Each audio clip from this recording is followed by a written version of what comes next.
What is up, everybody? It is another episode of the Manely Broncos Podcast. There is no intro. I guess we just queued it live. I just realized that. We just queued it live. Thank you guys. You done messed up. I done messed up, Ron. What is up, ladies and gentlemen? Thank you guys so much for hopping in. We have a great show lined up for you guys tonight. We are going to be talking about the 53-man roster. We are going to be talking about, of course, there's something that I posed over there on Twitter, which is, of course, should Bo Nix be captain? So we're going to be talking, obviously, about that. It's going to be fun. It's going to be an exciting conversation, of course. But before we dive into any of that, obviously, I want to let you guys know that if you guys are, new to the show and you guys are, I should say, newcomers and new people. I know that last night we had what I think was like a new subscriber, right? I think we had a new subscriber. I think it was Chase Coates who chimed in. Was certainly exciting every time you get a new subscriber. So it's gonna be a lot of fun. I'm certainly excited, and so if you guys are new, please subscribe to the MHRT Network and hit that subscribe button over there on YouTube. And also, if you guys are checking us out over there on X or Twitter, you guys are free to comment from there. It is, something that they've, certainly something that they've changed within the last couple of years is that you can be able to comment on, Twitter now. So it's going to be a lot of fun. I think, getting the chance to get your guys' commentary, especially when it comes to the 53-man roster. Obviously, we apologize. We didn't get a chance to run the intro, so we certainly apologize. But Brandon, before we dive into that, how are you doing, my man? What up, Graham? Big Mike. Doing well, man. The final preseason game against the Arizona Cardinals was interesting. Let's just stick with that. That's kind of my first just thought that I wanted to get out of the way here. I feel like it's pretty obvious in my mind who our backup quarterback is, and we'll get there. But that's just kind of like the thing that I noticed is I enjoyed the game more than I anticipated that I would, because you get to the final preseason game and it's kind of like, okay, this is like, I'm over it. I'm done. Like, it's just going to be backups against backups. Like, yes, it's football, but like, can we get to the regular season, please? And you know what? It was actually like really fun. So we'll talk about it, but it was surprisingly fun. It was. And I think that, it's something that we were talking about a little bit last week. But, every once in a while, I will say this, like if you look at it from just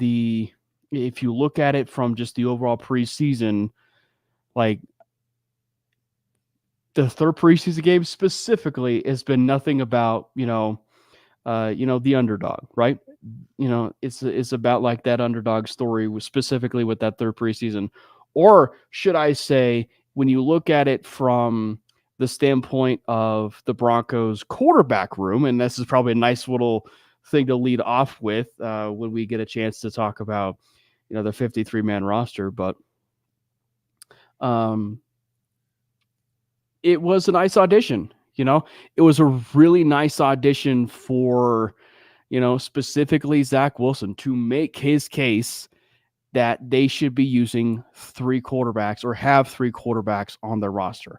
Obviously, cat's out of the bag. They ended up carrying three quarterbacks, but he had, and you touched on it, obviously it was the third preseason game, but that was a completely different Wilson that we had seen in his tenure with the Jets. And I would love to have that conversation, Brandon, with Mason, the guy that we talk with, for Play Like a Jet, because it was like an entirely new quarterback that we were seeing with Wilson. And it's probably worth leading off with that, because he was going through progressions. He was making reads. He was making big time throws.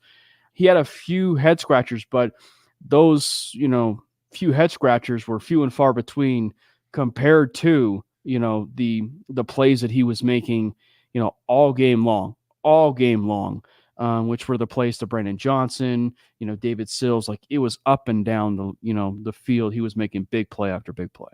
Yeah, no, it was absolutely just refreshing to see, and I feel good for Zach Wilson. Wasn't there Donald Parham Jr. offensive lineman, or am I tripping? You know what? That actually sounds familiar. Maybe that's Dylan Parham that you were thinking about earlier. Anyway, yeah, I think that's right. I think we'll get to it, but no, Zach Wilson was balling, dude. Like, the more you watch him, and he kind of looked this way a little bit early in the earlier preseason games as well. He looked pretty okay, but obviously I don't know, in my opinion, balled out. And yeah, it's preseason, but like, you do what you're supposed to do against like a bad team and backup players, and you demolish them. And that's exactly what he did. And the more we see him in Denver, the more I'm like, bro, the Jets did this guy dirty, man. The Jets were just a complete dumpster fire. And I mean, we all know how the Nathaniel Hackett experience worked in Denver. Obviously, complete offensive ineptitude.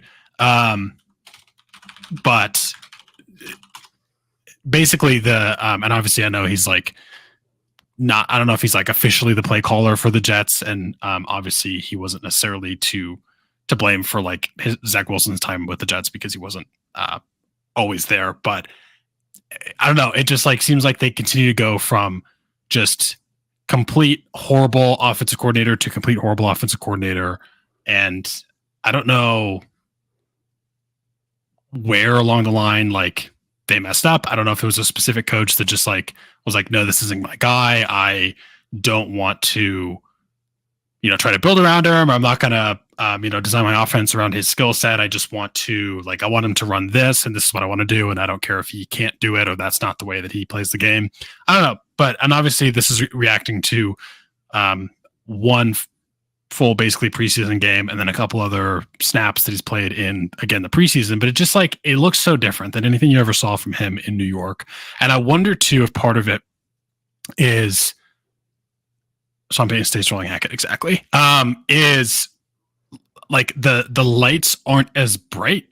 And what I mean by that is like, obviously being in New York, everyone talks about like, oh, they want to be in New York because of the big market. And I'm like, I don't know if everyone can handle that. Like, it's incredibly stressful. And now you come to Denver, that is a football town, but it's not the same. It's a smaller market. You hear about this more in the NBA of that being a thing, and like people don't know play in small markets, and it just like turns into a whole dramatic episode. But I do think that might be helping him a little bit here. He doesn't have to worry about like, oh, what do I say at the podium, and like the politics, the political side of football, and like being in the town like that and the stress that comes with it. It's just, I want to play football. I'm not expected to be the starter. I can just kind of relax and have fun. And I think that's kind of what we saw. I mean, he's only 25 years old. Like, could he pull a they didn't write back though story here with Geno, like Geno Smith did in his kind of career revival that he had? Obviously Geno's much older, and Zach is doing this fresher entering the league and a lot younger, and we haven't seen like years and years and years of him being bad. But anyway, obviously Bo's the starter, but just I'm happy for Zach Wilson. He definitely looked like he enjoyed himself. I think he's actually having fun finally, and he looked really good. He made some throws that I was like, damn. I literally don't like, I know he's the backup, but I don't even remember. And obviously Bo looked amazing as well, and he's like the starter. But between those guys, like, I just feel like there were plays that were made that I'm just like, I literally cannot tell you the last time I feel like I saw that, from a Denver Broncos quarterback. And yes, it's preseason, but it's like, that's how completely horrible it's been. It's like, we haven't had an actual quarterback. Yeah. And now we actually have someone that looks like a professional quarterback. And we have two of them, in my opinion. Like, Zach Wilson, I wouldn't be surprised. Like, he could probably start somewhere. Would you rather have Zach Wilson or Russell Wilson in Pittsburgh? Yeah. And that's which Wilson you want, because it's probably not Russ. Well, and obviously when, Zach Wilson is playing the way that he was, and granted, it was the third preseason game. There's Mhm. levels to it, but like he played, and even Jarrett Stidham for that matter, even going back to when in the last couple games that he was playing, like him playing up to the level of Russell Wilson was more of an indictment on Russell Wilson than it was, Jarrett Stidham, and we talked about that last year. And then Mhm. of course, then you get a chance to see Zach Wilson play even even higher a little bit, with Jarrett Stidham. And so, yeah, it may have been preseason, but everything we've been hearing from training camp, and then seeing at least for what really has been the entirety of the preseason, Brandon, Mhm. to your point, it feels so good at least having at least having what appears to be competent quarterback play. And that is really something we have been wanting for quite a long time. Like that's really all we want, is like we have just wanted competent quarterback play. And I'll tell you, what is it? Respect My Coach mentions about, when Zach Wilson, gets us a 4th round pick, or even Jarrett Stidham for that matter. You know what I mean? So I Mhm. think that like there will come a point in time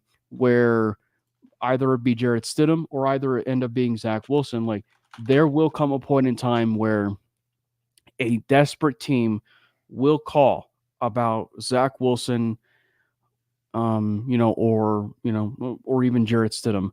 I think, given the comments, and I don't know if you got Mhm. a chance to hear and read some of the comments about Zach Wilson from George Payton, it really feels like they absolutely love Zach Wilson. Like, I mean, you wouldn't even think that they traded what did you and I were talking about, like a 6th or even a 7th round draft pick for Zach Wilson? It was like a pick swap. Yeah, it was like a pick swap. But even then, like, it was just something like, a, a very late round draft pick and something that they've been working on for a month. So they very clearly love Zach Wilson, the prospect of him. So had they not drafted Bo Nix, you would think that, Zach Wilson was like the face of the franchise type of deal, with how they've been treating him, the comments and everything. Maybe slight exaggeration there, but the comments have just been crazy with how much they've been praising him, specifically George. Yeah, no, absolutely. And yeah, does he like have the potential ability to net us a decent pick in return if we trade him? Sure. But I don't really know if I see that happening. And the main reason I say that, like 66 quarterbacks started last year. Like you're probably going to have to play your backup. Put the guy out there that has the ability to give you the best chance of continuing to win. And like I feel like I've seen a lot of people say, "Oh, well, Stidham has the higher floor, Wilson has the higher ceiling, but you want to have Stidham because it's more like you want the floor, you don't want the ceiling because he's just your backup. Like you don't care about if he turns into a guy because he's not the guy, right?" Yeah. But I don't know, like if it's just me. And not to say that Jarrett Stidham has looked bad, because he definitely hasn't looked bad. He had some picks that were not his fault that Mhm. just really suck. Really sucks that happened. Yeah. But I think Zach Wilson has looked better, honestly. There's like, So well, there's arguments to be made, Brandon, that Zach Wilson may have actually looked better than Bo, and oh, you can probably make that argument for sure. Yeah. because specifically in that Colts game, right? Like, there you and I even mentioned it that Wilson may have even played a little bit better than Bo Nix in that game, and for the most part, all 3 of those quarterbacks played quite well in that game. Yeah. Yeah, and they all were kind of a mixed bag, I should say, in the Packers, except for Bo. But the Cardinals game was when Wilson really just kind of came back, and really just, showed out and really played exceptionally well. So obviously we'll have another quarterback conversation in regards to another conversation we'll be Oh having. yeah. But a little bit later in the show, we'll let you guys know about that. But Yeah, and we'll get into it, but I yeah, just wanted to at the risk of saying it, Mike, I'm sorry, give Zach Wilson his flowers, man. Come on. He earned it. He killed it. And in my mind, like he's obviously your quarterback too. Could he be traded? Sure. Could we still keep all three? Sure. But I think he's the backup. I think he's and of course proven that he can. And honestly, I mean, Graham, all of the backup quarterbacks we've played against, to be honest, have looked poor.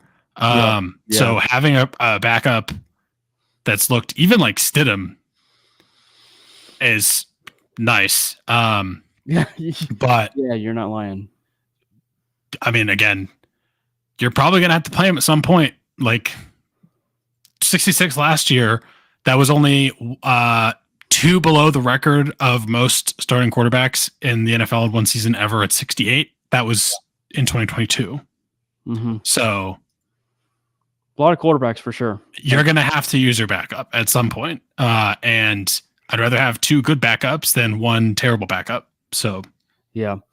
Well, and it's funny you're talking about the backup quarterback play, and they really did play great. And once you mentioned that, I have the play where I forget was it Tillman? Was it Dondre Tillman?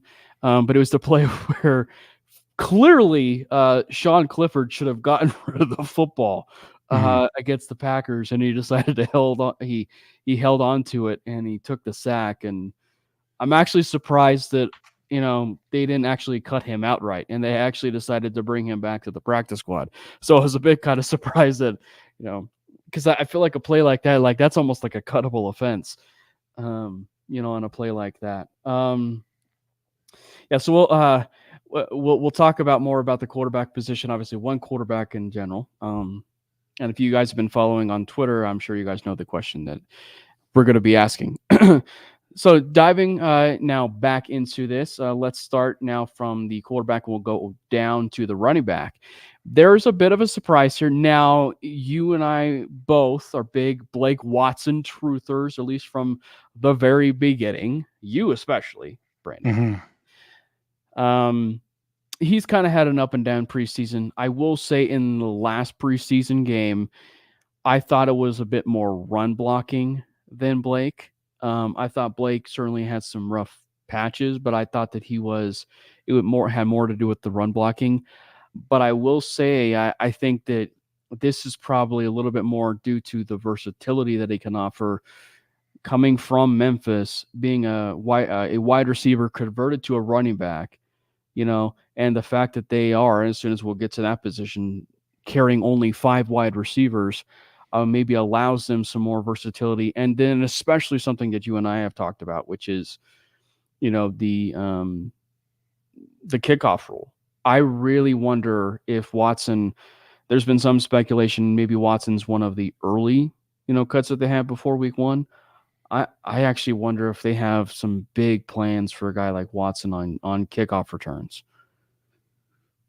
Yeah. I wouldn't be surprised to see that happen potentially. I think you might see more speedster guys and potentially running backs be returning balls. I mean, we already saw the Rams announce that Kyron Williams, their starting running back from at least last year, I don't know if he's going to be their starting full running back this year, was announced as like going to be their punt returner. So you might see that happen more. And Blake Watson definitely could be a guy that could do that. So that's definitely intriguing.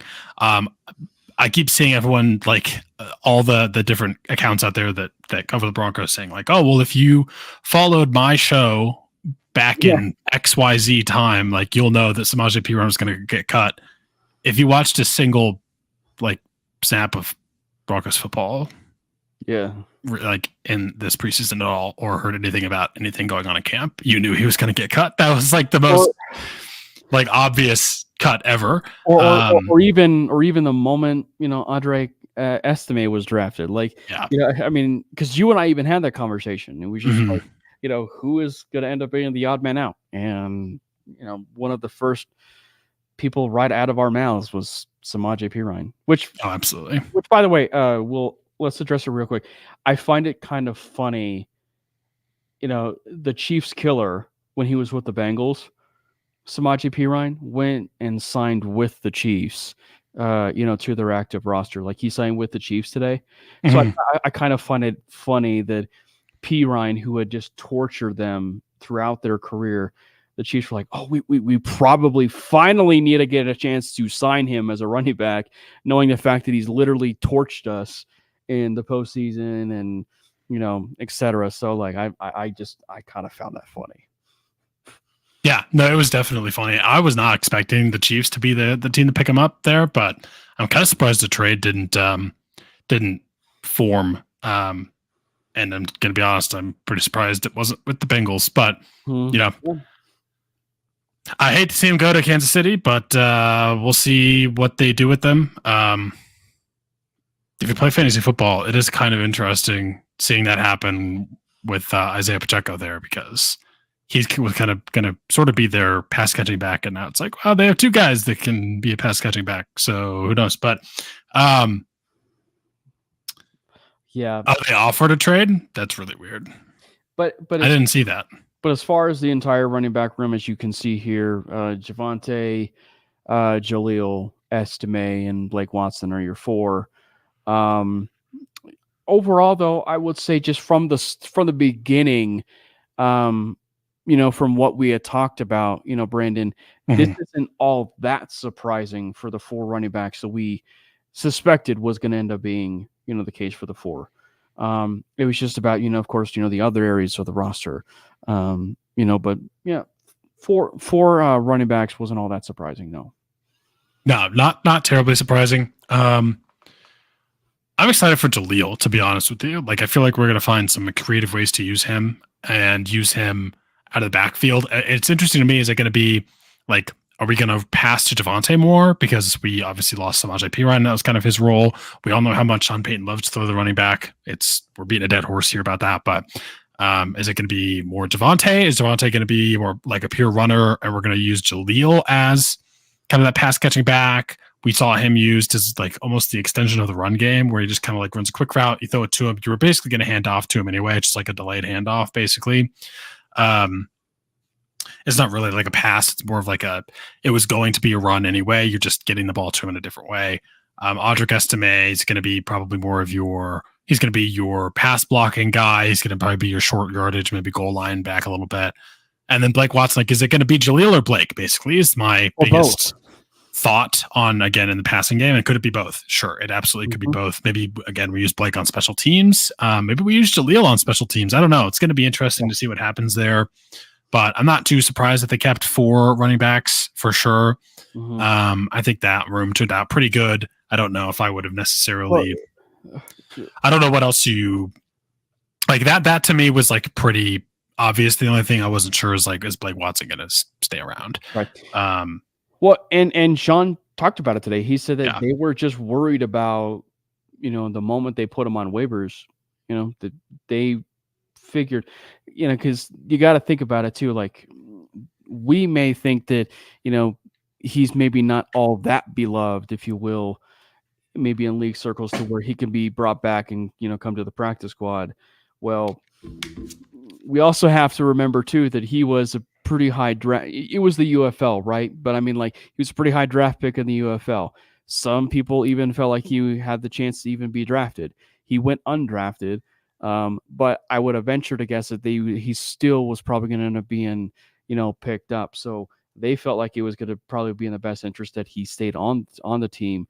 And that alone, as we get to another player on this, roster, should tell you probably how high they view a guy like Blake. But one of the things too that he mentioned, Brandon, was he called him a joker. And when we're talking about Jaleel, we're talking about Watson. We might see a package with Watson and, Jaleel on the field together. And, in the case where you actually see Watson truly out wide. And could be interesting, especially since they only kept 5 wide receivers, one of them being Troy Franklin, who has yet to. Yeah, he did have a pretty solid third preseason with the rep that he had. So I'm going to say meaningfully show up. I do think Zach Wilson threw the ball at him. He really had no possible way to catch it. Like, that wasn't really on him, but it was just interesting to me. Like, that's a room to me that was like, was wide receiver. I understand why we let Tim Patrick go. I get it. I just don't like it. But I understand. I mean, you want to make Devon Vele, give him some more opportunity. Tim Patrick, unfortunately, incredibly talented wide receiver, is coming off of back-to-back season-ending significant lower body extremity injuries. He's not younger. Devon Vele is young. I mean, obviously Devon Vele is like older for a rookie, but he's younger than Tim Patrick and not coming off those injuries. You want to get Marvin Mims the ball a lot more. You want to be able to use him more. I agree with that. Josh Reynolds is similar archetype to Tim Patrick. Honestly, so is Devon Vele. And honestly, so is Courtland Sutton. So it's like, I loved Tim Patrick and I wanted to keep him. Don't get me wrong. I'm not happy we let him go, but I understand because it's like, you're going to have, what are you going to do? Carry 6 wide receivers. Right. And 4 of them are going to be a very similar skill set. And how are you going to get them on a field? Well, and I think that's why when you and I were talking about, Tim Patrick and Samaje Perine, I think we mentioned this a couple weeks ago. We said Samaje Perine and Tim Patrick kind of found themselves in basically the exact same territory, which was, it had nothing to do with their talent. It had nothing to do with, who they are as a player. They were just in a bit of a crowded and complicated room. And, a complicated room in the sense that, trying to figure out, who is the 5 or who is the 6 wide receivers that they're going to be keeping, Definitely. And of course, we'll get into it, but obviously little Jordan Humphrey is going to be making his way back here, so you're probably talking about 6 wide receivers. But, specifically with Troy Franklin, if it stays the way it's going right now with maybe 5 or maybe even little Jordan Humphrey, but specifically 5, it probably tells me, Brandon, they do not want to redshirt Franklin, which might be a good thing, I would say, because maybe like Marvin Mims, right? Because I think that this was the other area for, Tim Patrick it certainly seemed like maybe they were hiding what they were trying to do with Marvin Mims in this preseason. Yeah, he played up until the third quarter and, maybe getting him comfortable with a little bit of a larger role, which I think was pretty obvious. Now, when you see Tim Patrick being gone, I think just the unfortunate side of it was Patrick didn't play. And, they moved on from him. But by that same token, little Jordan Humphrey was, I think, that same way too. Little Jordan Humphrey didn't play and he was cut. Yeah. It's unfortunate, that some of those things kind of happen the way that it does, when he didn't play and, you move on. But the exciting part of it, and I know that you probably echo it too, Brandon, is I will say I love the fact that the Broncos are really embracing a youth movement. And that's going to be the theme throughout as we talk about this 53-man rosters.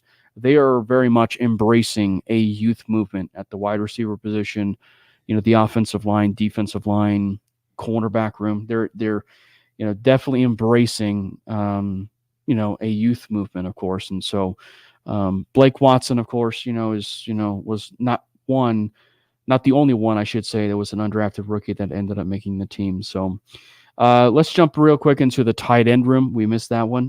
Greg Dulcich. Let's get past that for a second.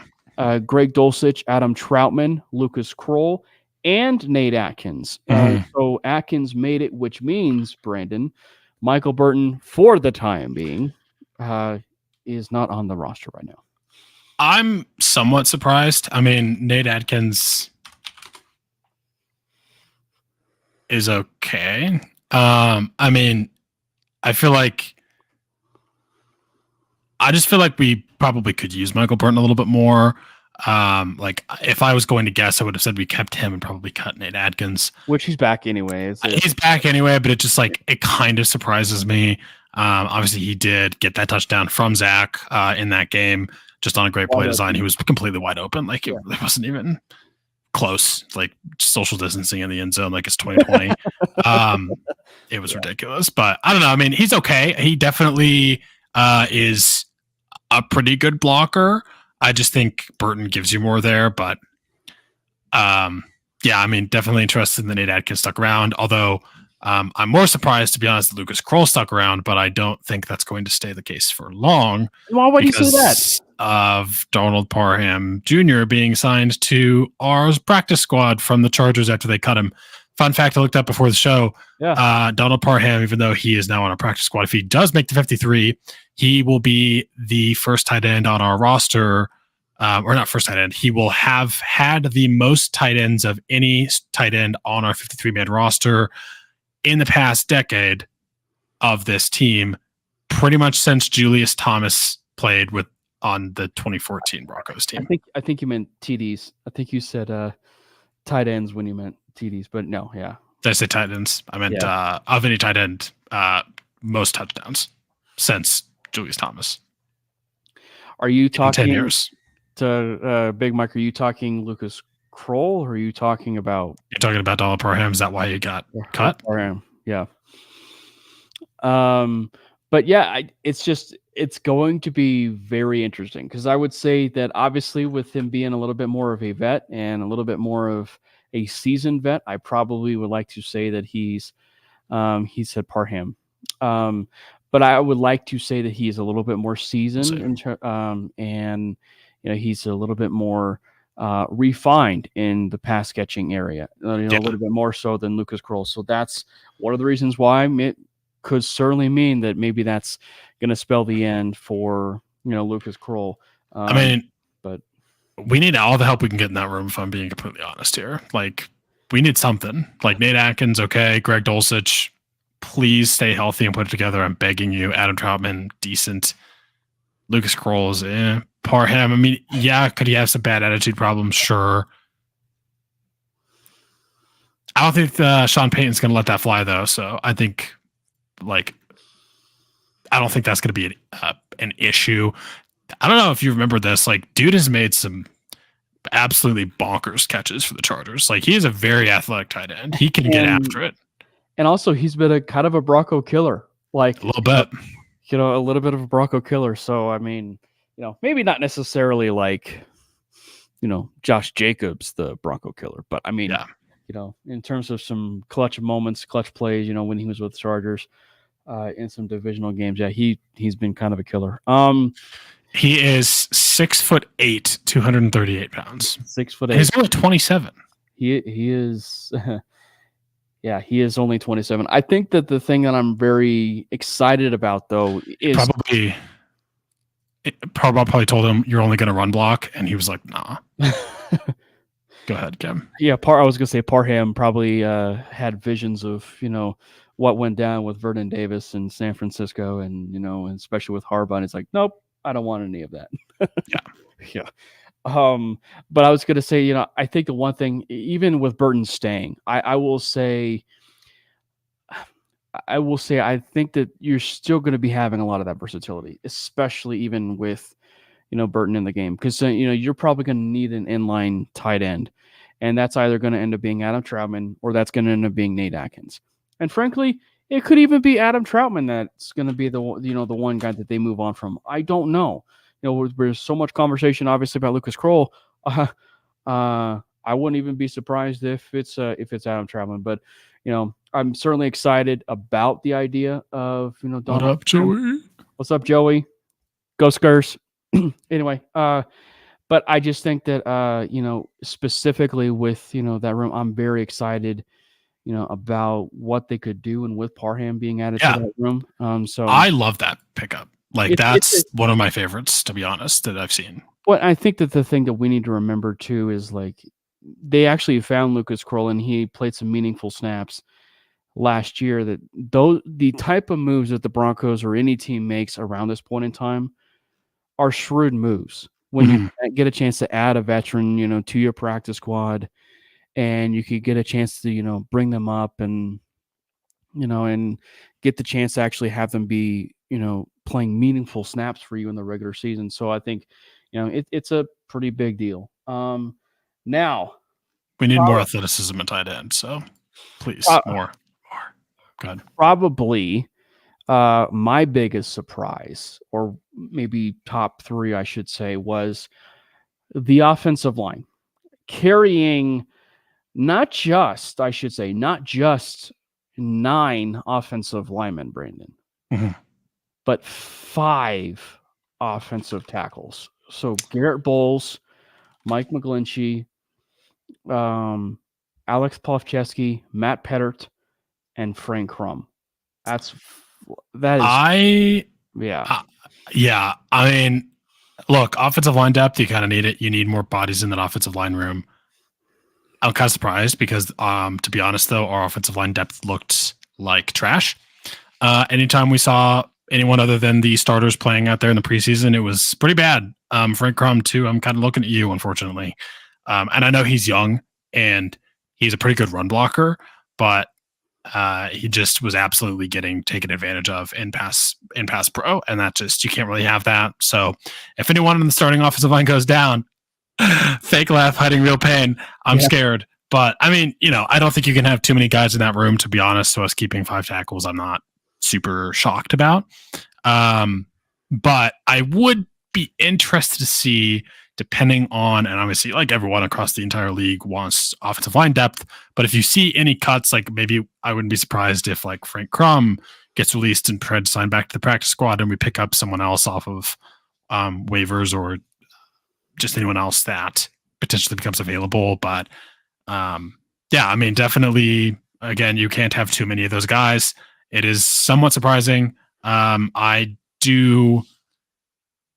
was kind of surprised that former Oregon Duck and New Orleans Saint Calvin Throckmorton was among the guys that was released, and I didn't really pay attention to him. Like, I don't know how much he honestly played. I know we put him on the practice squad, but I'm kind of just surprised he didn't stay on the original 53, because I just feel like he has more experience than someone like Frank Crum.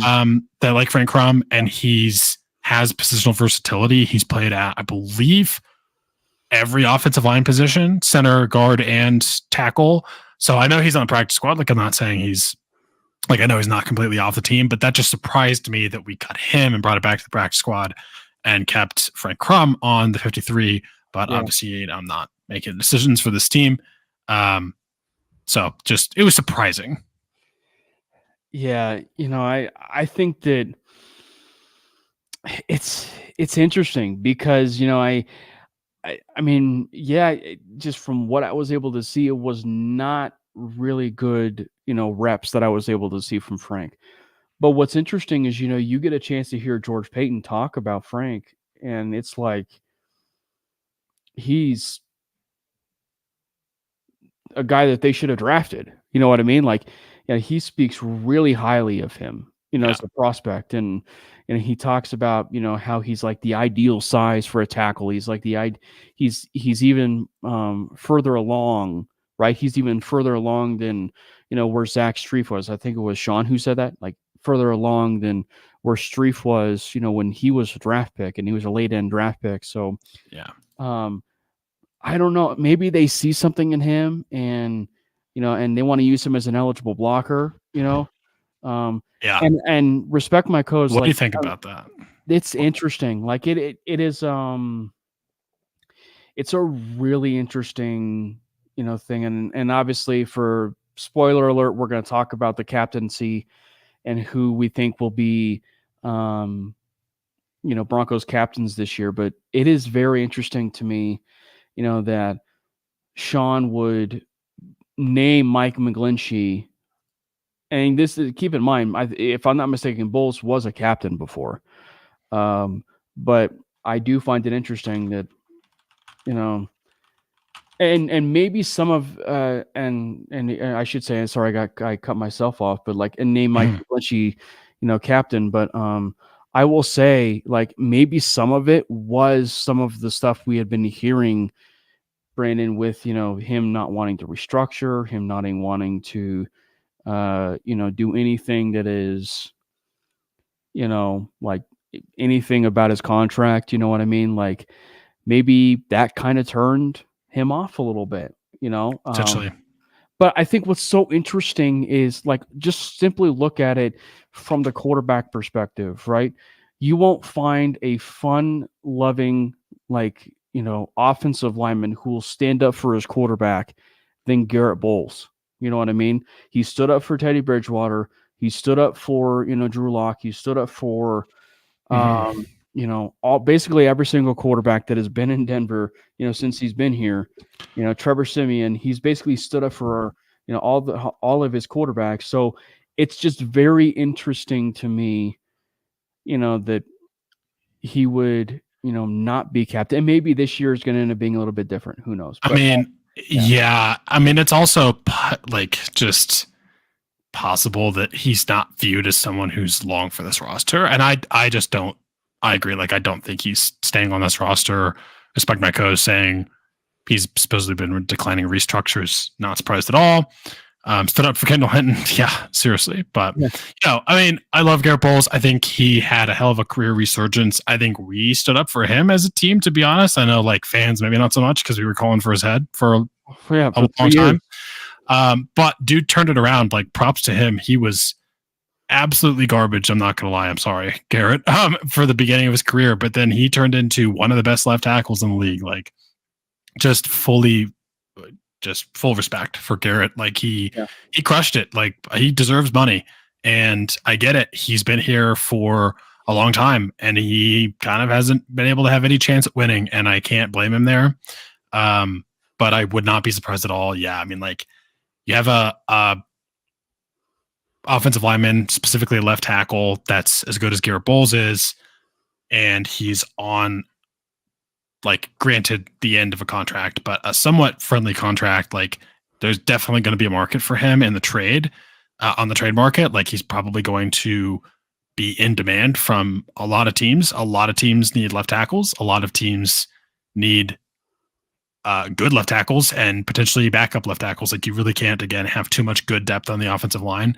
I would not be surprised if he does get traded. I would hate it, but I wouldn't be surprised at all. In fact, I'd honestly, at this point, I'd be surprised if he didn't, because I just don't possibly see a scenario where he's back.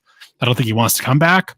I don't think I think we want him to come back. I think we've wanted to pay him. Maybe we don't want to pay him what he wants, given age, but I don't think he wants to come back. And at that point, I mean, maybe you got to trade him. The only thing that sucks is, like, yeah, could you get something for him at the deadline? Sure. But you're also taking away a stalwart part of your offensive line from a rookie quarterback, and who are you going to put back there to replace him? Like, is that why we have Matt Pert, who I've seen people talk about in the comments here in chat? I don't know.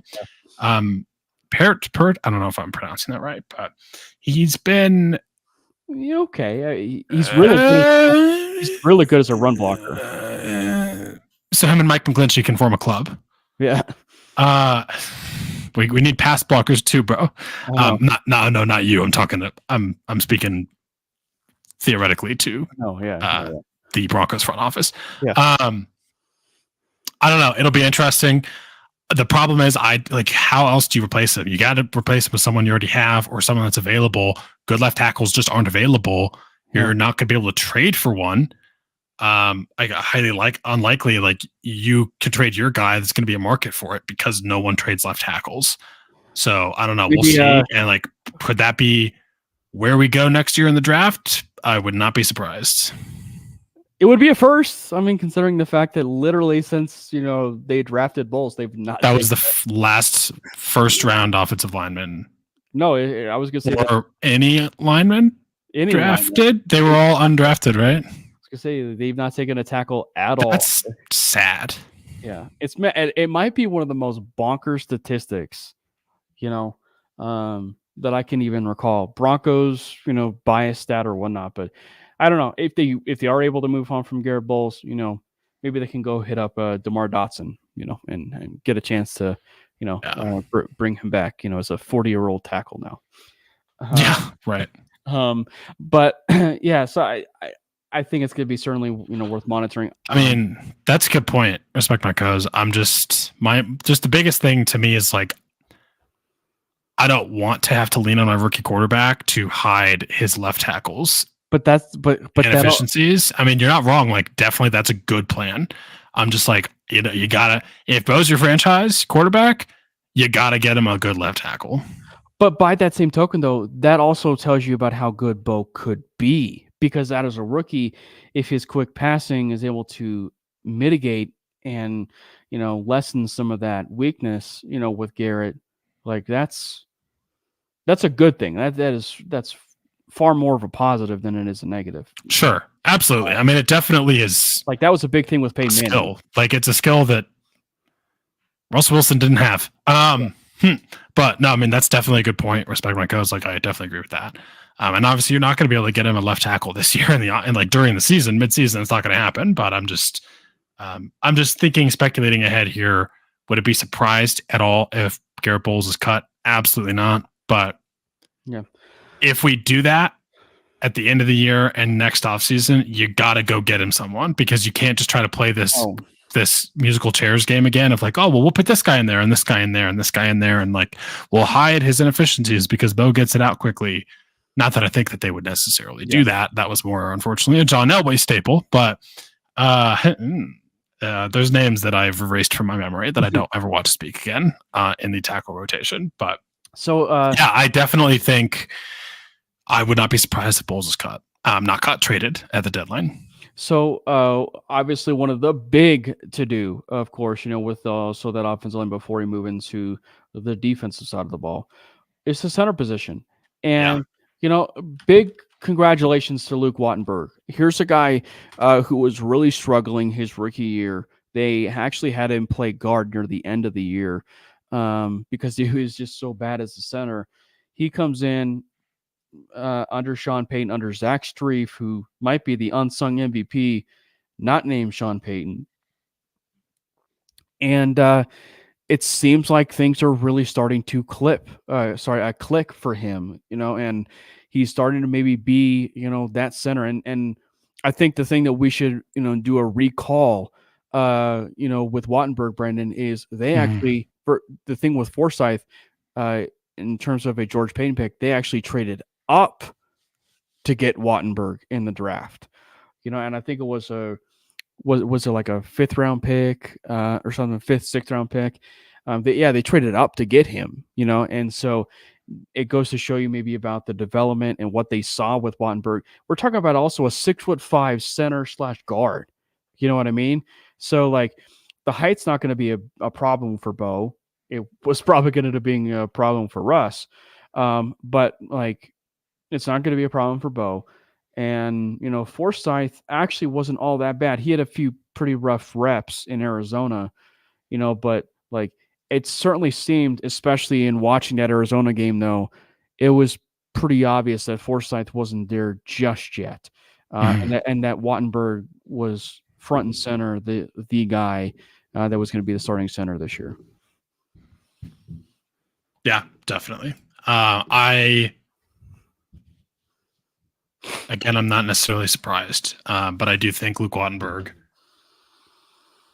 has, at this point, proven that he earns that starting center position. 100%. And it'll be interesting to see. I mean, I do think Alex Forsythe is a great rotation guy to have at center. But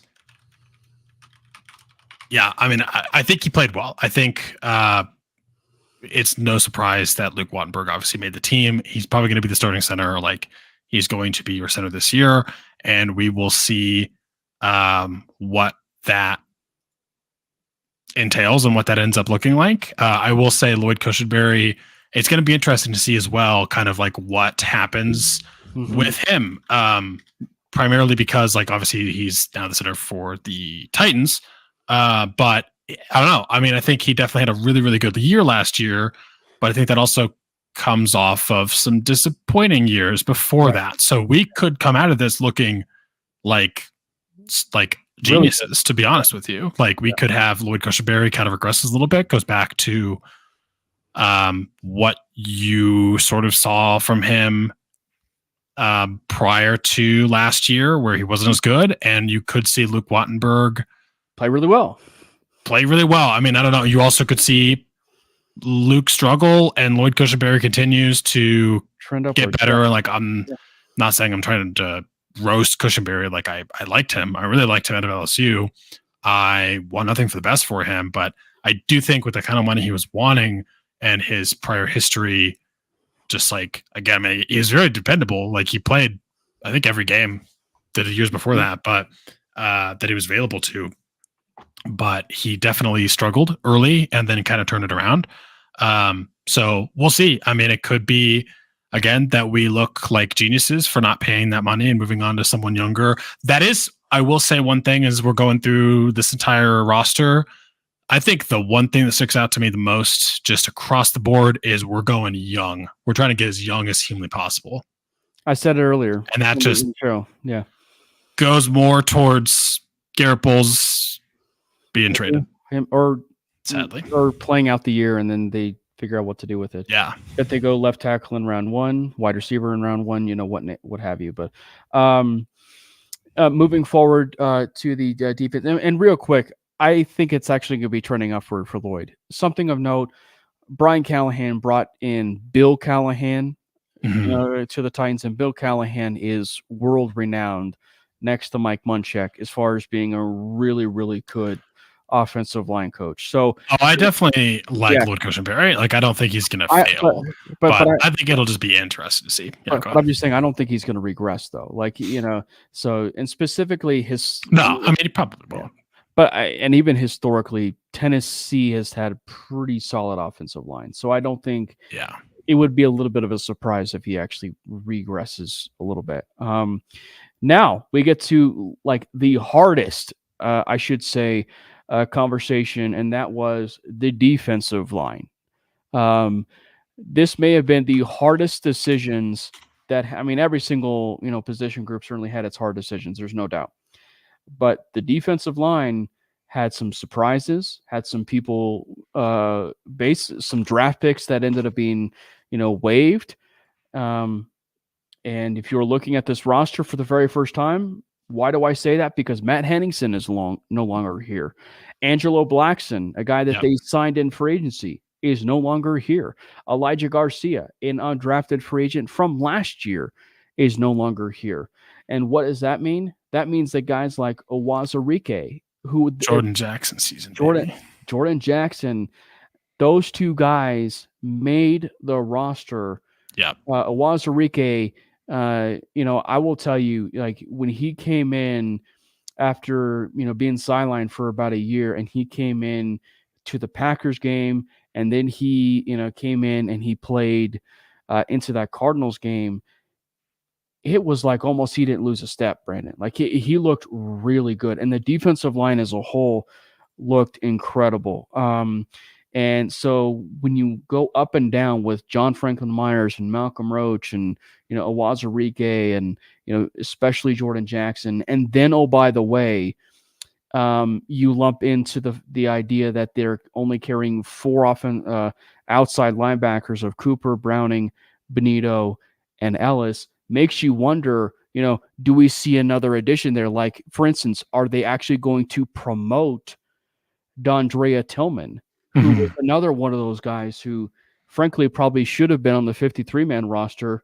But yeah, I mean, like Tillman is a guy that I would not rule out the possibility of him even being promoted, especially with the idea that, he might be a true D end, you know what I mean? But I think that how are they going to categorize him? Are they going to be putting him with the outside linebackers? Are they going to be putting him, with the D line? So Tillman is certainly one that I'm very much eyeballing there, because of the 3, he made it very difficult, to really, I should say, with that 53-man roster. And I will say this. I was surprised that the Broncos were able to keep Tillman on the practice squad, and I better hope that they promote him soon, because I feel like Tillman's going to get poached one way or another. I'm pretty surprised that he wasn't on the 53, to be honest with you. But man, I'm happy for Jordan Jackson. Dude spent all of last year on the practice squad, absolutely balled out against the Cardinals. Exactly. Good for him. Good for him, man. Also, Owazurike, getting back at it here, get back on the horse. No pun intended. Or pun intended, depending on. Or pun intended, let's just say I intended it. Redemptions are possible and everyone earns a second chance. So I'm rooting for him. But DeAndre Tillman, I am somewhat surprised that he's not on this roster, but I also wouldn't be surprised if we're finding a way to get him.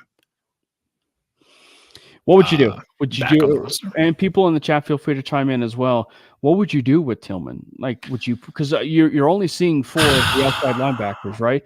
So like, so would you put him at outside? You're almost designating him, as an outside linebacker probably at that point. But like, I feel like with Tillman and his ability as a run defender, you'd almost want him on the D line. So welcome, David. Thanks for hopping on. I don't know. I mean, who do you get rid of for him? Like, outside linebacker room feels pretty set.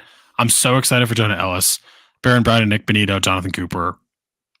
So obviously 2 players will be coming, to the roster, right? It's going to end up being Michael Burton, and it's going to end up being little Jordan Humphrey. So I don't, and if it's 3, right? So I would at least venture to guess that one of those tackles, Frank Crum, maybe he's an early release that gets brought into the practice squad, and they, and they develop him. That's the ideal situation for me. I would rather see Crum on the practice squad that they're able to develop. But again, as we were just talking about earlier, the way that they talk about him, it's like they may not want to cut a guy like that. Is it Blake Watson, right? Is Lucas Kroll one of those guys, right? Sure. So I mean, but that would be for like a guy like Donald Parham. So it's just going to be very interesting. I specifically would maybe want to look at maybe those offensive tackles, because again, like the 5 tackles that are on that roster is just something that I've never seen. I've never really seen 9 offensive linemen all that much before. So. I mean, I wouldn't be mad if we waived Frank Crum and someone else becomes potentially available that we bring in to fill that roster spot and maybe try to get Frank on the practice squad potentially. I wouldn't be mad with carrying 9 offensive linemen, to be honest with you, especially again because offensive line depth, you always need it. The biggest thing to me that just surprises me, unfortunately, is like how we watch this offensive line depth and we decided, we want all those guys because it was bad. But, you have to have backups on the offensive line. Like, you can't get away with not having it, but let's just hope we don't need to use them. Respect My Coach says he sees him as a big edge. That's kind of like where I am. Yeah. But it's like, I don't know, like, what you're going to push Jordan Jackson off? You're going to do a Wasarike? Like, I mean, you're going to cut Malcolm Roach, like obviously that's not happening. You know what I mean? So, I don't know. I would love to see him on the 53-man roster. The outside linebacker, speaking of, between Bo Nix and Jonah Ellis, Brandon, they were named to the all preseason team for Pro Football Focus, meaning Bo Nix was, voted on as the best quarterback of the entire preseason by Pro Football Focus over Caleb Williams, Jaden Daniels, and all the other 4 to 5 quarterbacks that were, taken ahead of Bo. And then, of course, Jonah Ellis. Jonah Ellis was also voted to the preseason team. Something you and I touched on last week, at least briefly, or at least within the last couple of weeks, was Jonah Ellis. If what we are seeing in the preseason translates to the regular season, he is going to make it very hard, or it's going to be a really hard conversation to the point where they're going to make a tough decision of, is Cooper expendable or is Browning expendable? Stylistically, I probably would maybe favor Cooper. That Cooper might be the one that's going to be expendable, right? But I'm telling you, like, Ellis, there's something there. Like, there is something there. Like, he's a little bit more refined than what feels like maybe Nick Benito. But even just when it feels like you've been counting out Nick Benito is also shining. So Ellis and Benito had a phenomenal game against the Cardinals. Yeah, absolutely. I'm excited for this edge room, man. Like, this pass rush is going to get after it. I'm hyped. It feels like we're underestimating it. And I said, and I said that to you, and I even was texting a buddy, outside of this, and I was like, I wonder if we're underestimating the pass rush room. And certainly, yes, it's 4, but like if that defensive line is good, and it clearly has been showing that way in preseason, they're going to be able to get to the quarterback rather frequently. Yeah. Um, Absolutely. I'm excited, man. I'm hyped for the defense in general. Like the defense in general is going to be fun, but the pass rush from the edge, but also from the inside. I literally don't remember the last time we had consistent good inside pressure.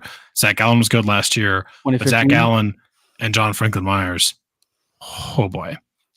And then you get to the inside line. So Jordan Jackson is also one of those undrafted free agents. He's been with the team for about a year, but he's one of those undrafted free agents a year or two. But he made the 53-man roster. Now, Brandon, we get to the inside linebackers where they decided to make another surprise move, maybe to a degree. And that would be moving on from Jonas Griffith, a guy that a lot of people at camp are saying he might be the most athletic linebacker, of that bunch. Well, Lavelle Bailey had something to say about that because I will tell you, I mean, I have been watching, that pick six over and over and over again. And yeah, the pass was terrible. It should never have been thrown. That's not what I'm going to talk about. How many linebackers do you see take a pass 90 plus yards to the house? Like that alone shows you the kind of athletic ability that a player like Bailey has for him to take it the distance and outrun, all 11 players of that of the offense, right? So he earned, just on that play alone, he earned the 53-man roster just off of that. And so then it's really going to become, and I kind of spilled a bit of a hot take here, Brandon, but on 5280 last night, I think Lavelle Bailey starts opposite of Alex Singleton. And the reason why I say that is because Justin Strnad is such a focal point on special teams. Cody Barton is obviously the one, that you could probably see in pass coverage situations. But we've seen a bit with Lavelle Bailey where he could be able to be really good reactionary and run defense. He's also rather solid in pass coverage. So I think that there's a situation here where Bailey could find himself in that starting lineup sooner rather than later. Yeah, definitely. Good for him, man. Good for Lavelle Bailey. Definitely balled out with that pick six. And I'm excited to see him continue to show up here and play and see what he can do. Justin Strnad just continues to stick around. And again, like you mentioned, I do think it's just because he's a great special teams guy. And you need special teamers. Like it's just the unsexy part of your football team that you need talent for. And Justin Strnad, as long as he can continue to contribute there, I think he's going to stay on this team for a little bit. And he's not the tight end killer we kind of maybe thought about when we drafted him, but he's made a great play. Stick around. He's been decent. He certainly made a great play in that Arizona game where he laid the absolute boomstick on was the player in the red zone and caused a fumble.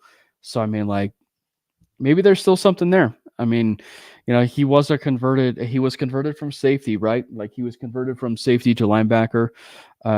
So I mean, maybe there's still some stuff there.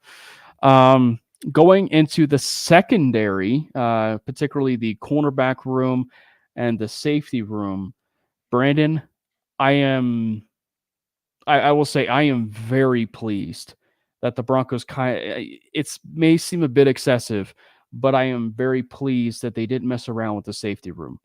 They kept the players that they needed to for the 5 safeties that they wanted. 5 does seem a bit excessive, but on the surface, I'm very curious about how they want to use it if the 5 safeties remain what it is. Because specifically with what you see with Keidron Smith, J.L. Skinner, Devon Key, P.J. Locke, Brandon Jones, I really wonder now what they're going to be doing with J.L. Skinner, Brandon, because this is going to allow them so much, flexibility with maybe how they want to use JL, and maybe they really want to use him in that Jamal Adams type role, which is, his ability to rush the passer or be that rover or be like that extra linebacker. You know what I mean? That you sometimes kind of see in a 3-3-5 defense. Yeah, no, definitely. I think you can't, after what Keidron Smith has done, you can't keep him off this roster. And you can't. So I'm definitely happy with that. Brandon Jones, please stay healthy and get healthy and stay healthy, because I think you're a solid safety when you are, and I'm excited to see what you do. And PJ Locke, step up. Time to step up here. I mean, I think he's looked good, but I want to see him take that next step, and maybe he'll have that opportunity to getting more snaps now, and I'm excited to see what he does. JL Skinner and Devon Key. JL Skinner's look pretty good. Yeah. Devon Key, I haven't seen as much of. I didn't really follow him a ton, to be honest, this offseason, although I have heard some pretty good things about him. So definitely interested to see a safety room that unfortunately does not have Justin Simmons' name listed. Big sad. But I'm pretty cautiously optimistic. I'm kind of scared, to be honest, but I'm excited to see what happens. Welcome to the post Justin Simmons era world. And then the cornerback room, Riley Moss locked up that cornerback 2 spot. At least it appears that way. Damari Mathis was injured. It certainly seems the ankle injury that he sustained is not a big deal. It's not major. It certainly seems like the Broncos were kind of, erring on the side of caution. So he'll be sidelined at least for a little bit. And maybe that's where, Levi Wallace comes in. But, even when Mathis comes back, Brandon, really solid unit of corners that they've got there. PS2, Riley Moss, Levi Wallace, J-Mac, Tremon, who's a phenomenal gunner. He was not going anywhere. He's a phenomenal gunner on special teams. And then, of course, CAD. He's not going anywhere. He's had a phenomenal preseason himself. Chris Abrams-Drain, he looks really, really good. If there is a player who, I will say this, that's a fast riser to more playing time, it's Chris Abrams-Drain. 100%. Definitely. Yeah, no, Chris Abrams-Drain has been a freaking baller, man. I'm excited to see the cornerback room as well. What's up, Carter? The entire secondary in general is going to be really exciting. Pat Surtain, obviously, enough said there, best corner in the league. Riley Moss has been pretty good. But he's locked up that cornerback 2 spot. Levi Wallace, decent depth. More injured, I should say. Like, he's been more injured than anything. And more injured than anything, but when he plays, he's okay. When he played for the Steelers, he was decent. But he needs to get on the field. Tremon Smith, I don't really know how to feel about him, to be honest, but Chris Abrams-Drain for rookies come in and continued maybe that Broncos finding some later guys in the draft in the secondary and hitting on them. It's gonna be fun to see. Like he was definitely a baller. I think the biggest knock for him coming out of Mizzou was he was a bit smaller, but he's looked good.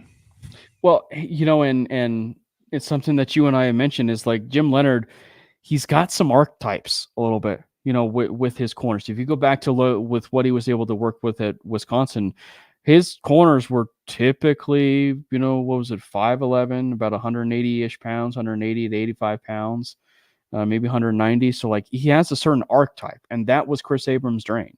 You know what I mean? So like he kind of fits the mold of maybe what Leonard has been looking for. And I think, it's fine when you're 5'11" and, 180 to 90 pounds if you're able to play bigger than that. And that is something undoubtedly that Drain does with. He plays way bigger than his size. So I'm very much looking forward to seeing, what, he can be able to, do. But as I said, if there was anybody that is on this roster that is a fast riser for more playing time, to even knock a guy like a Levi Wallace off the roster As crazy as that sounds, it's Abrams' drain. Yeah, definitely. And I'm curious to see, what they'll be able to do for secondary. I mean, like, are they going to be having Moss be a primary, outside corner, or will we see maybe a bit more of a mix and match type of situation where you'll see some packages where it'll actually end up being J-Mac on the outside, with Riley Moss on the inside, or, Chris Abrams-Drain on the inside. And, I think you could definitely see some Chris Abrams-Drain playing on the inside a little bit more. And I think that'd be fun. That would be a really fun wrinkle, I feel like, for this defense, and especially for Leonard. Because specifically for Jim, like, he's such an aggressive defensive mind that mixing things up and switching things up a little bit within the secondary, guys like Riley Moss and especially Chris Abrams-Drain, using their versatility to their disposal, I feel like would be so beneficial, for what they want to do and for specifically what Leonard wants to do within that secondary. Obviously specialists, Will Lutz is going to end up being the kicker, and obviously, even if there was a punter battle, Riley Dixon won it, and he won it over Trenton Gill. He won that punter battle, and then was it Big Mike earlier? Yeah, he said, "Thank goodness that Mitchell Fabroni made the 53-man roster." I think Big Mike told me that he wants to get a Mitchell Fabroni jersey. So you'd have to almost get accustomed. Like, you would almost have to get a custom Fabroni jersey. I don't know if I've seen one in real life. Can we confirm that it exists? It would have to be. One thing is for sure. It would probably have to end up being a customed, jersey. But that would be pretty interesting.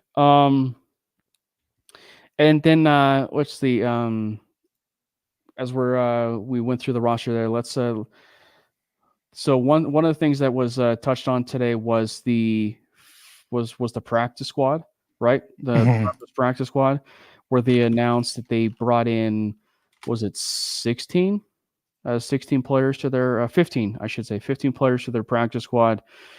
Some of the vast majority of their players are very familiar. We'll start first, obviously, with the guy who has maybe made the most plays, should I say, and he's still a Denver Bronco, and that would be Tyler Beatty. Tyler Beatty is still a Denver Bronco. Michael Bandy is a Denver Bronco. He is back with the team, signing to the practice squad. Michael Burton is back. One of the Broncos draft picks that they moved on from, 7th round draft pick Nick Gargulio, they cut, but they brought him back to the practice squad. Matt Henningsen, they actually brought back to the practice squad. Yep.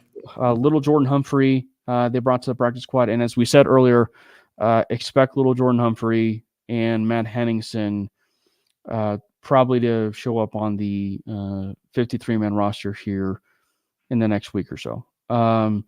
And then Tanner McAllister, defensive back, safety, Tanner McAllister, onto the practice squad. Jordan Miller, nose tackle, was on the practice squad. Cornerback Quentin Newsome. I was going to say, it took you long enough to say your boy's name. I'm just reading off of the list off the website here. Cornerback Quentin Newsome, who did play really well in the third preseason game, I got to say. Played really well.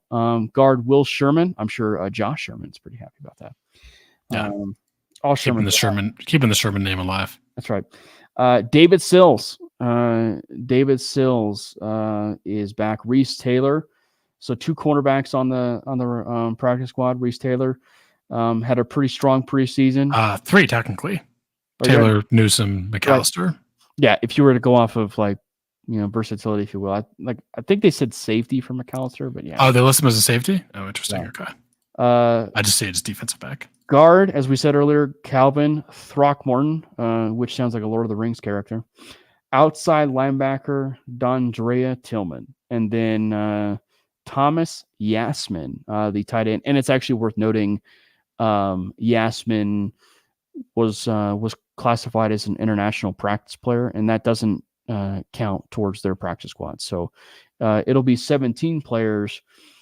So they, in essence, I think, have 2 more players that they can add. Which, as you guys have been following, like the Donald Parham thing hasn't been official yet, so they're probably still looking for one more player that they want to add to their roster. And so in essence, the Broncos are going to have 70 players that are going to be representing their roster due to the 17.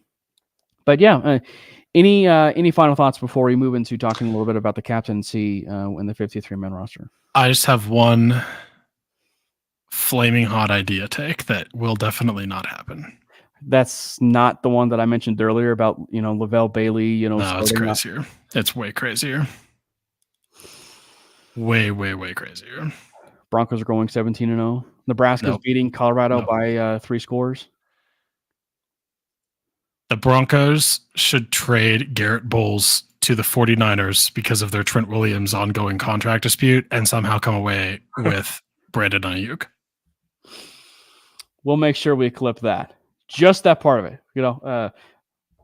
Have the Broncos trade for I don't know how it's going to happen, but it could work. There we go, man. Yeah, respect. And you know what? If we're gonna play the fantasy card of it, maybe we'll get some Brandon Ayuk. Maybe we'll get some Brandon Ayuk out of it. If Brandon Ayuk is a Bronco, I'm buying his jersey immediately. Brandon's got to support each other. Yeah, I was gonna say Brandons always have to support each other. I don't know, man. Trent Williams, 36. He's left tackle. He's been their elite left tackle. Hey, you guys want another really good left tackle? He's younger. Not going to cost you as much. You could definitely bet that we will pay you. I mean, for holding out, you could definitely bet that we will. By the way, I like the fact, or I kind of laugh at the fact that so much have been made about Deebo Samuel, Brandon Ayuk, the contract dispute, and then out of the blue in the last 3 weeks or so, the Trent Williams thing blows up, and it's he's holding out. And it's like, what is going on? Where did this come from? And so, yeah. The latest report is he's not playing around about his contract dispute. So he's willing to sit out the start of the entire season. So, sorry, Brock Purdy. You want Garrett Bowles? We'll take Brandon Ayuk and we'll give you some more stuff. We'll pay you everything that you want and then some. Did imagine. Imagine. We'll give you also an unlimited supply, lifetime supply of Wingstop and Crumble Cookie. Oh, absolutely. Absolutely. You get the Big Mike special, which I have not yet eaten, but I will. Big Mike, if you're listening, he's continuing to procrastinate. Yeah. About having the Big Mike. Yeah. So, and as we mentioned about at the top of the show, we were going to be talking about another topic, and it's about the captaincy. Obviously, Respect My Co has mentioned a little bit about Garrett Bowles not receiving a captain, and we touched a little bit about it. About maybe he receives it, maybe he doesn't receive it. I don't know whether or not he gets it. I do know that he has definitely been a very respected offensive lineman, and he certainly loves all of his quarterbacks, or all of his teammates, I should say. But yeah, I don't know whether or not it'll be a captain. So going up and down, some of the roster, I'm curious to see who are some of these players, that are going to end up being a captain. And let's start first with the question that I posed on social media and on Twitter, Brandon, and that was, do you feel like Bo Nix should receive a captain on his chest for this upcoming season? It's happened before. There have been rookies that have received a captain on their chest. I believe wasn't CJ Stroud last year, I think, awarded a captain on his chest or something. So, it has definitely happened. I think Joe Burrow, maybe to that same effect too. Like Joe Burrow was awarded it. Maybe Caleb Williams will get one, I'm sure. Maybe, but So, what do you feel? Should Bo Nix be given his C the very first year, or should it be one where they wait one more year? No, I definitely think that if he's earned it, they should give it to him. I mean, it's pretty common now. Yeah. I believe Bryce Young was a rookie captain last year. I know he was a rookie last year. I believe he was a captain last year as a rookie. Anthony Richardson was a rookie captain for the Colts. CJ Stroud was as well. Burrow was, and I think Trevor Lawrence was. Like, it's definitely common. And I honestly, with the kind of character we've heard from about of Bo Nix, I'd be surprised If he's not, if he isn't. yeah. And it would be a good surprise, to be honest. So I'm honestly expecting it. Did you hear Javonte Williams' comment today? Oh, yeah, that he's like shocked basically that he can get out that 6-second play call from and 5 to 6 Sean Payton, 5 to 6 second play call as a rookie. I mean, I think people are overblowing that a little bit. Not that his skill to do it, but just like you saw probably the post today about like basically like, oh, this is how hard Sean Payton makes being a quarterback because this is his play. These are his plays, and it's like 20 words. I actually interpret it completely different. Like the way that when Javonte said that, like that was more to me like an indictment on the last handful of quarterbacks that have been there. Oh yeah, no, sorry. I was what I was saying is I think people were overblowing how that Sean Payton somehow makes it just impossible. Like it's just a Sean Payton thing. Bro, this is the NFL. They're all really difficult. Yeah. But I do think like it is telling. I mean, I think Sean Payton makes it hard. Don't get me wrong. Like I think he's known for that. You've seen a lot of his former quarterbacks come out and say his offense is difficult, but like, come on, it's professional football. They're all going to be really difficult like that. But having a rookie quarterback that can do that, I definitely think was a selling point for Sean Payton. And I 100% think that I agree with you that Javonte was low-key calling out Russell Wilson specifically because Russell Wilson definitely could not do that. And even to be fair, like Javonte played with some other quarterbacks, and I would venture to guess be calling out quarterbacks that's not Russell Wilson. It would be some of those other quarterbacks, you know? So, I mean, yeah, so it's just a big indictment of the quarterbacks that he's been able to play with. I will say this, though. To really realize just how hard it was that you were describing it about like the Sean Payton play calls. Do you remember the Madden game that came out a couple of years ago called where they did the long shots? And one of the tasks that you had to do was, recall in the career mode, like you had to recall the plays that were being, given to you in the career mode. Like, I don't remember that. Just that, I will tell you, just that particular section of the, of the career mode was difficult. So think of like just being in that situation and getting the type of plays, and Zach Stevens, obviously from DNVR, has the clip, that he's relaying to Breeze. That's like nothing compared to what you see in like that clip. Like that clip is insane, and I had a tough time even handling that. So it just goes to show you how hard it is, when you relay that information. So, but yeah, so I think Bo Nix, I'm with you. I think Bo Nix ends up being the captain, for the Denver Broncos. I think I think an underrated captain, for the Broncos this year is PJ Locke. I think that PJ Locke is an underrated one. I think that, specifically Simmons and so a lot of those, people within the safety room have really spoken highly about PJ and the emergence of him as a leader. So I think I wouldn't be surprised if, PJ, is a captain. Who are some of the other, players that you feel like, could end up being a captain?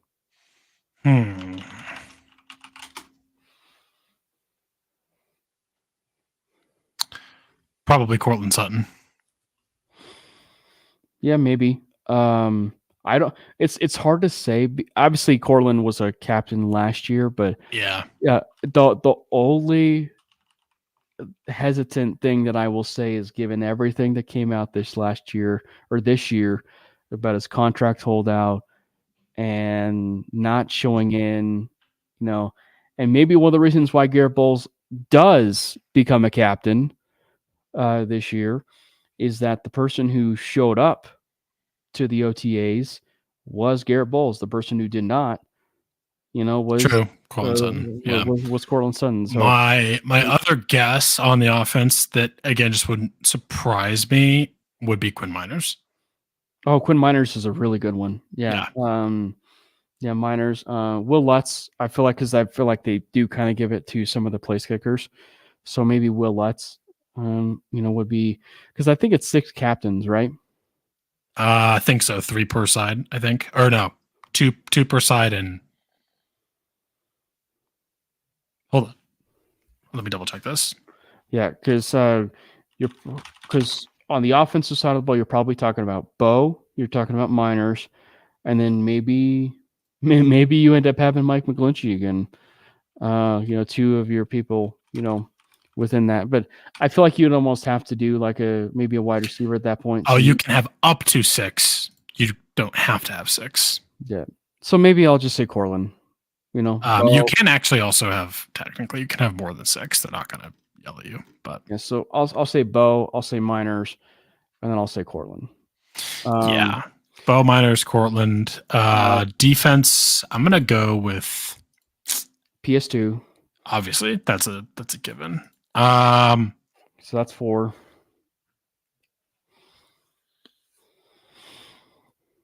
Maybe McMillan? No.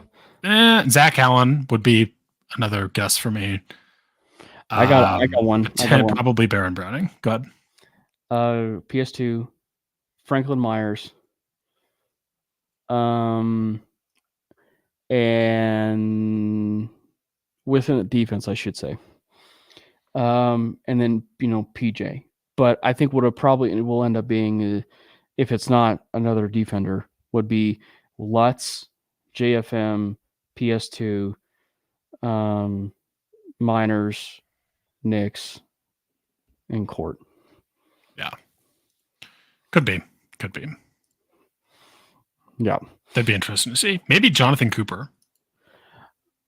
And I was kind of thinking too about maybe Alex Singleton, because like he's the one that like relays, the plays in. He's like the one that has a green dot on his helmet, right? So maybe like Alex Singleton too. But yeah, Baron Browning, Jonathan Cooper. I feel like those are 2 of those other guys too. I couldn't, I would love to see maybe be a captain. So, yep. And obviously, we know that college football begins this weekend. I should say, Colorado, plays their game against North Dakota State. You're looking forward to you're looking forward to college football this year, Brandon? Oh yeah, this will be fun. It's we had week 0 last week. Right, you had week 0 last week where Georgia Tech beat Florida State, right, in Dublin, Ireland. So it's going to be a lot of fun. I'm sure, for people that are listening, we won't be talking about just the NFL. We'll be talking about, college football maybe a little bit more. At least try to maybe talk about some college football a little bit more. Maybe kind of what maybe we should do this year? Change things up a little bit.